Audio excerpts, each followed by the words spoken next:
Hey, Paul Mascetta here with theinfluentialmind.com, and today I'm going to talk to you about some good old-fashioned psychology. And no, I'm not talking about the dreary, boring kind that no one wants to talk about. I'm actually referring to simple things that we can observe about human behavior that we can utilize and capitalize on and use to our advantage to influence and persuade other people. And today what I want to talk to you about is basically one of the many subconscious triggers that you can activate within someone's mind to increase the odds of them saying yes to you. And this trigger is called the internal conflict trigger. Now, some people call it the cognitive dissonance trigger. A researcher at Stanford University formulated the cognitive dissonance theory. And basically what it states is that human beings would prefer to act in a way that is congruent to their values and beliefs. And when they act in a way that is incongruent to their thoughts, values, and beliefs, it creates this internal conflict within us. It creates this discomfort within us that we do not like.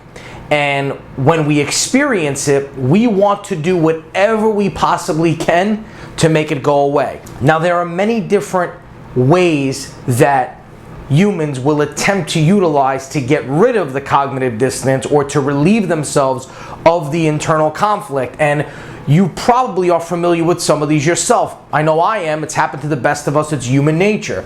The very first one is rationalization.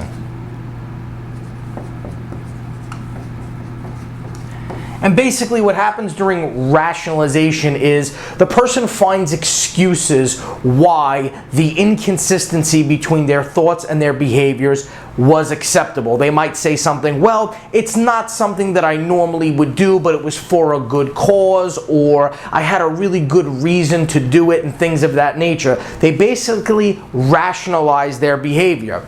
The second thing that a person can do, or the second method that they turn to, is denial.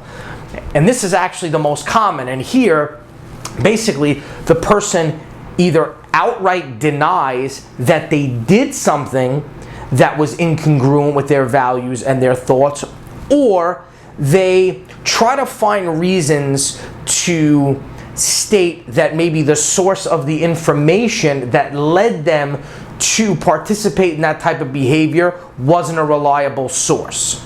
The third thing that we do is we reframe. So basically, we reframe the entire context of the situation.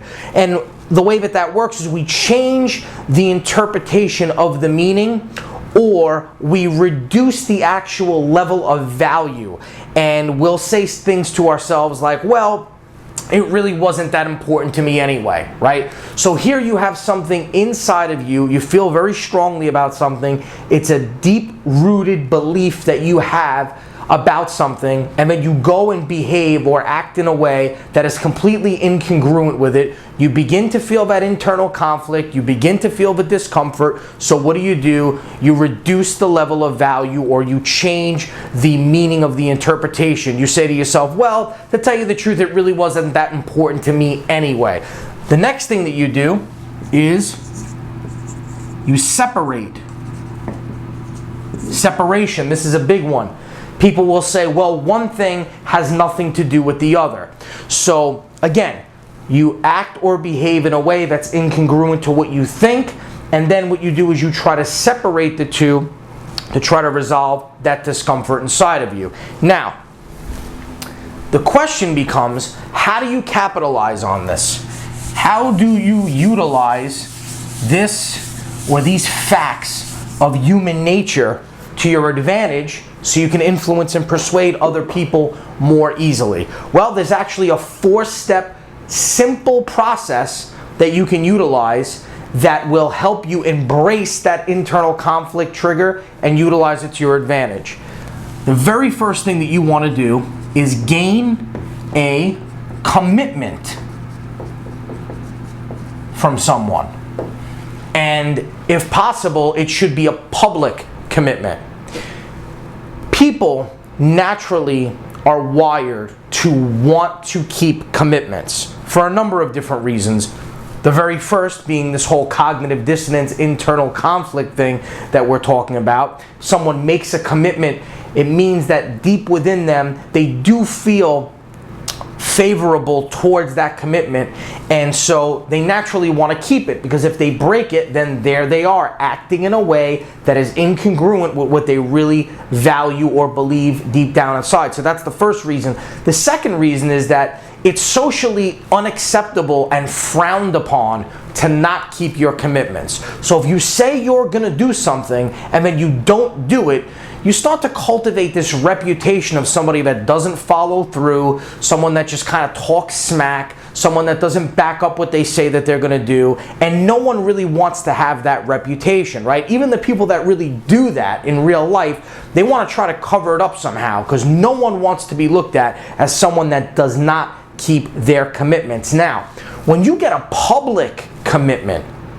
it reinforces that commitment. It's like taking that commitment and injecting it with a potion of influential power. And the reason why is because the more public a commitment is, the stronger and the more likely the person is to follow through with that commitment, because now there's more eyes involved. You know, when I was a sales manager and I was running different sales departments and managing different sales teams, every single day and every single month I would sit down with my team and I would have them commit to a number. I would have them commit to a goal that they were going to achieve for themselves and for the company. But I never did it privately. I always did it in team meetings. And the reason why is because I understand the power of a public commitment, and I know that salesperson A is going to be that much more driven to fulfill that commitment and reach that goal if they make that commitment in front of the entire team and everyone knows that that person made that statement, that they're committed to achieving that goal. I know they're going to be that much more motivated to want to achieve it when it's done publicly. So step one is gain a commitment, a public one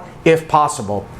The second thing that you want to do is gain what we call gradual confirmations. And gradual confirmations are basically when you start out with something small, right? So if the commitment that you're looking for is something really big that maybe might be a little challenging for someone to actually get to commit to the first time that you speak to them, you start off with small commitments and small confirmations. What you do is you get them to agree or to commit to something on a very small level. And what this does is it begins to open up the door for them to lead, or for you to lead them, I should say, to a larger commitment. It also creates the consistency and the habitual behavior of them making commitments to you, or agreeing to make commitments as a result of talking to you. People also like to be consistent in their behaviors and their actions. So if you can get them into the habit of complying with you, even on a small scale, it will eventually lead to bigger and more important compliance commitments and agreements. So you start out small and then build them up gradually. Now, once you've gained the confirmations and you've gained the commitments on some level, you now create the conflict. And you do that by showing the person how them not following through and doing what they said that they were going to do, which ultimately is revolving around you influencing them. If they don't follow through on what they said that they were going to do and they don't comply with you, how that internal conflict is going to begin to reside within them, right? So once you gain the commitment, once you gain these gradual confirmations from someone, you then want to create that conflict inside of them by showing them how not complying or not taking action is going to basically cause them to break their commitment. And what's going to happen is, whether they try to show it or not, the internal conflict is going to begin to resonate within them. And then the last thing that you do is you offer the solution. So you offer the solution, and the solution is in the form of your offer, whatever that offer may be. It doesn't have to be a business offer, it can be a social offer, but your offer should resolve the conflict within them. So for years I worked in the fitness industry, and people join gyms for 1,000 different reasons, but really one of the most important and one of the biggest reasons why someone will join a fitness club is because deep within they are emotionally hurt and they don't feel good about themselves, and they want to change that. And the reality is everyone knows the secret to losing weight and to getting in shape. It's that you exercise more, you eat clean, you take in less calories than you expend, and eventually your body will begin to change unless you have a medical condition. Most people know this.